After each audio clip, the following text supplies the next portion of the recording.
લેણ દેણ હોય ને ત્યાંથી મળે.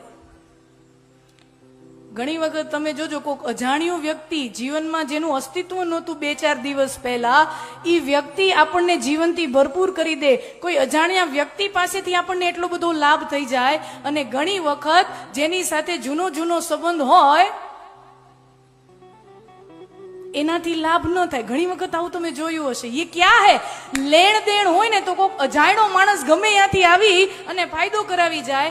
લેણ દેણ ન હોય ને તો આપણા વણાય નુકસાન કરાવી જાય. કોઈ સંબંધ નથી પણ છતાંય અડધી કલાક પાવો વગાડે ને એ સાપ ખેલ કરે તો એ સાપ અડધી કલાકમાં એ મદારીને 2-5 કિલો લોટ કમાઈને આપે, 5-25 રૂપિયા કમાવીને આપે. એનો દીકરોય નથી, એનો ભાઈ નથી, કોઈ સંબંધ નથી. આનો અર્થ શું થયો? જો લેણ દેણ હોય ને, કોઈ જીવાત્માની લેણ દેણ હોય ને, તો એ આ ભવમાં કાળો હરફ થઈને મને તમને કમાઈ આપે. અને લેણ દેણ ન હોય તો હગા દીકરા પાસેથી એ કાંઈ ન મળે.